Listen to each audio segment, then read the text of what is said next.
ভাত খাইতেছে, চতুর্পাশে ফালাইতেছে। কিছু মানুষ আছে খাইলে বিছানাটা পুরা নষ্ট করে দেয়। কিছু মানুষ আছে বিবেকহীন, আপনি তার পরিষ্কার জায়গায় খাইতে দিবেন, হেতে খাইবো অর্ধেক আর আপনার পুরা বিছানার মধ্যে হেতে কাটা কোড়া সব ফালানো শুরু করে। তো তোর বিবেক আছে? রাসূল কারীম সাল্লাল্লাহু আলাইহি সাল্লাম কোন জুডার মধ্যে পানি ডালা রাসূল পছন্দ করতেন না। জুডা বুঝেন তো, এই যে আপনারা খাওয়ার পরে কাটা কোডা হাড্ডি ফাড্ডি যা আছে এগুলাকে আপনি পরিষ্কার জায়গায় রাখবেন, পানি ডালবেন না। রাসূল বলছেন এগুলা জিনদের খাদ্য, এগুলা পশু পাখিদের খাদ্য, তুমি নষ্ট করো কেন? কি আদব ছিল আমার নবীর। পরিষ্কার জায়গায় খাইতে দিলে অপরিষ্কার করে ফেলে, এতে ভাত খায় অর্ধেক, চতুর্দিকে ফালায় অর্ধেক। এই জন্য ভালো পরিবার যারা, তারা বাচ্চাদেরকে খাবার শিখায়, মা পাহারা দেয়, বাচ্চা যেন এদিক সেদিক না ফালায়, গোলায় গালায় খাওয়ার জন্য শাসন করে কি করে না? রিজিক বানাইছে কে? আপনি যত বড় হেডামোলা বেড়া হন, আপনার টাকা আছে, আপনি 10 মণ চাউল মাসে কিনতে পারবেন, কিন্তু একটা চাউল আপনি বানাতে পারবেন না। এমন একটা সময় আসবে আপনার হাতে টাকা থাকবে, আপনি রিজিক পাবেন না। এই খাবারের আদব 16টা মনে রাখবেন। খাবারের আদব কয়টা? আদব মানে সুন্নাহ। বলেন আদব মানে কি? সুন্নাহ। খাবারের সময় 16টা সুন্নাত, 16টা আদব। 1 নাম্বার, বান্দা খাবারের পাত্রের যেদিক থেকে তার সাথে লেগে থাকবে সেদিক থেকে খাওয়া শুরু করা সুন্নত। প্লেটটা আপনি এখানে রাখছেন, আমার দিক থেকে আমি খাবো, কথা কি বুঝতেছেন? নাকি ওই পাশ থেকে খাবো? না, এই পাশ থেকে খাবেন না। খাবারের বেলা সাবধানতা অবলম্বন করবেন। 2 নাম্বার, বিসমিল্লাহ বলে খাওয়া শুরু করা।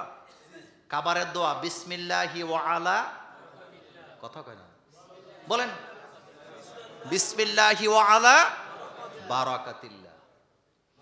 3 নাম্বার খাবারের আদব, যদি খাবারের কোনো লোকমা পড়ে যায় এটাকে উঠাইয়া, ময়লাও যদি লেগে যায় ধুইয়া খাইতে হবে, এটা ফেলে দেওয়া যাবে না।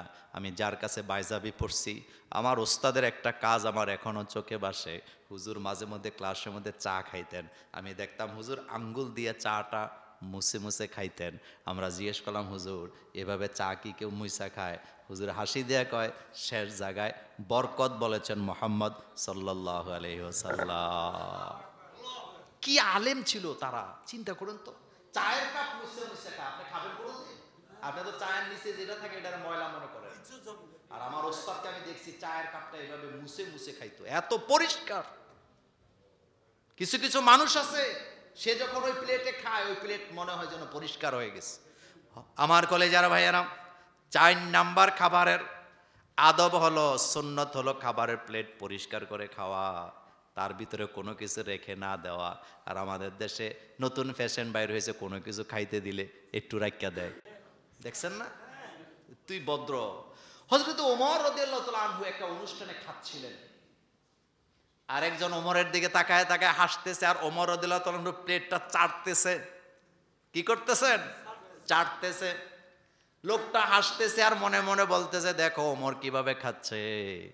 এবার হযরত ওমর তো রাগী মানুষ, হযরত ওমর আওয়াজ দিয়ে বললেন, কোন বেকুবের কথায় আমি মুহাম্মদ সাল্লাল্লাহু আলাইহি ওয়াসাল্লামের সুন্নত ছেড়ে দিতে পারি না। তার মানে ওমর বুঝাইলেন যারা প্লেট চেটে খায় না তারা বেকুব। তারা কি? আর যারা চেটে চেটে খায় তারা বুদ্ধিমান। রাসূল বলছেন প্লেটটা চেটে খাও, কারণ খাবারের কোন জায়গায় বরকত আছে আল্লাহ ছাড়া কেউ জানে না। কি আদব, কি সুন্নাহ আমার রাসূলের, সুবহানাল্লাহ। 5 নাম্বার আদব খাবারের, আঙ্গুলটাকে চেটে চেটে মুছে মুছে খাওয়া। আঙ্গুলের মধ্যে লাগে কি লাগে না? মুখে ঢুকায় ঢুকায় খাবেন, এটা হলো সুন্নত আমার ভাইয়েরা। এরপরে 6 নাম্বার খাবারের প্রশংসা করা। কতক্ষণ না কেন খাবারের করেননি আপনারা? আহারে বিয়ের বাড়িতে খাইছে, পোলা বিয়া করাইছে, কি হেডা মোলা মানুষ। তো বউ আনতে গেছে, খাবার খাওয়াইছে, গরুর গোস্তটা একটু শক্ত, বেচারা তো আর গরুর গোস্ত বানায় নাই, সব গরুর গোস্ত তো একরকম হয় না। আসে আর গালাগালি করে, এডিনি খা না, এডিনি গোস্ত, এরকম গালাগালি করি না বেয়াই। আমাদের বাংলাদেশে নাই। কিছু কিছু আত্মীয় আছে আপনি একবারে খাওয়াইয়া কোনোদিন খুশি করতে পারবেন না, হেতে একটা না একটা দোষ ধরবেই। আমি আপনাদেরকে বলি, যারা আপনার বাড়িতে খাইয়া দোষ ধরে তারা ফকিরের গোষ্ঠী, তারা ফকিরের গোষ্ঠী, তারা ভিক্ষুক, তাদেরকে আপনি কখনো খুশি করতে পারবেন না।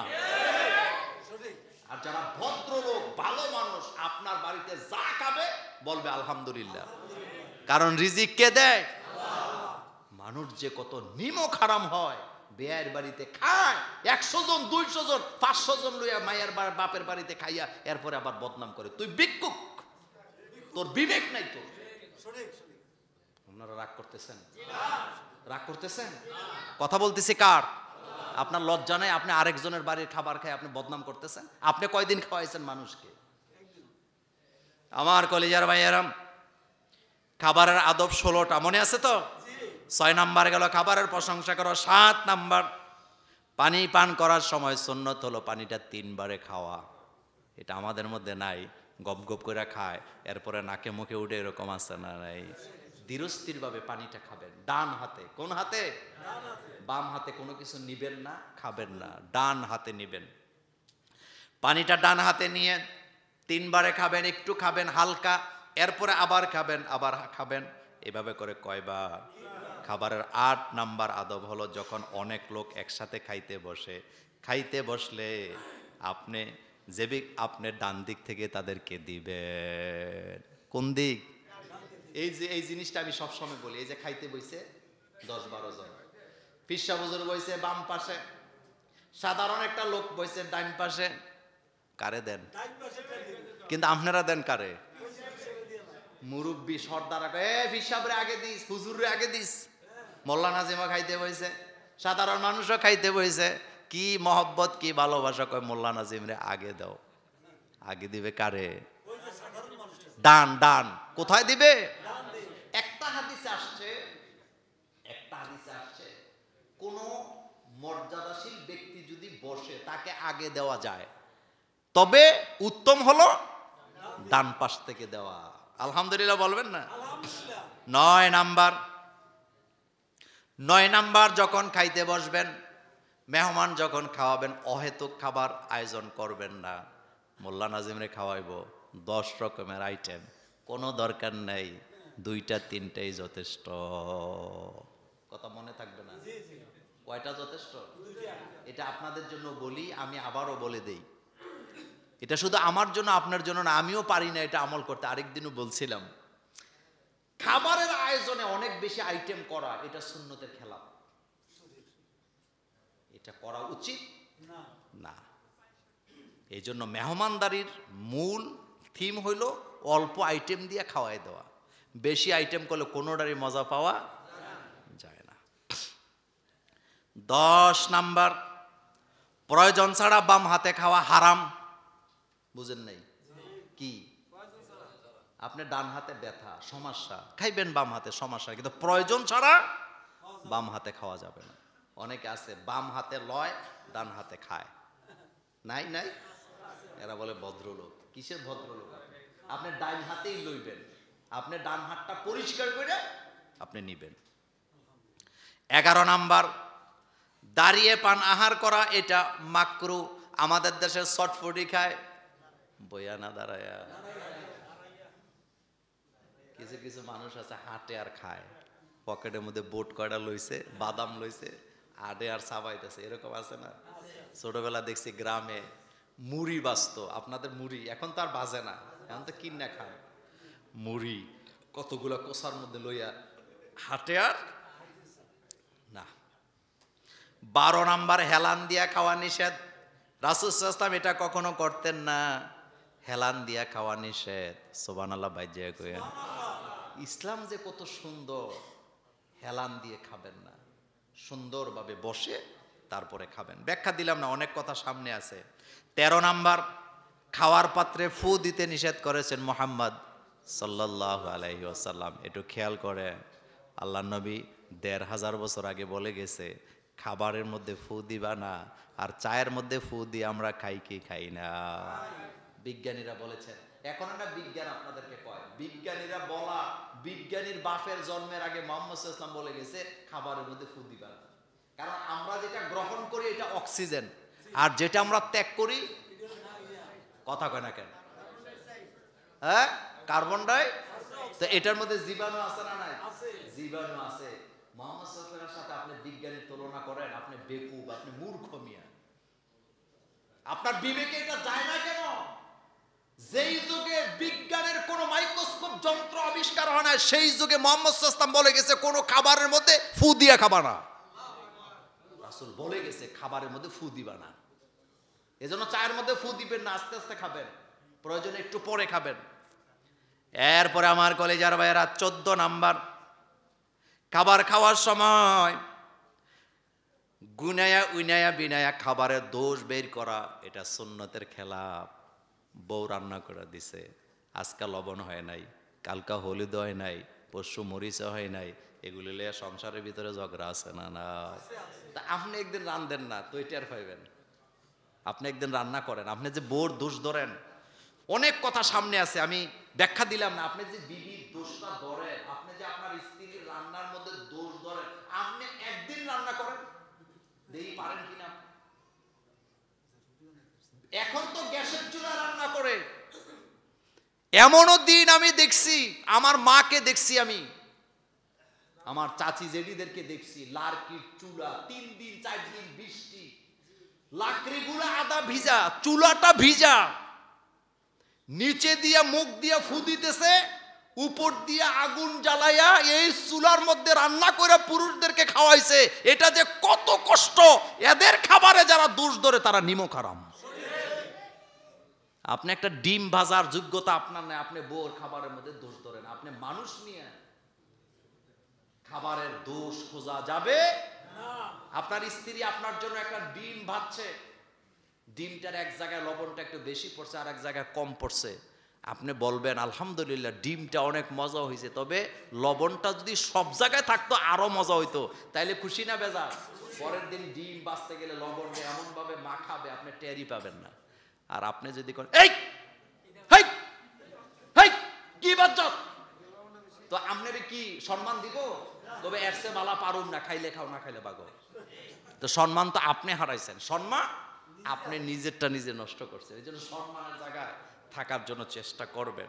15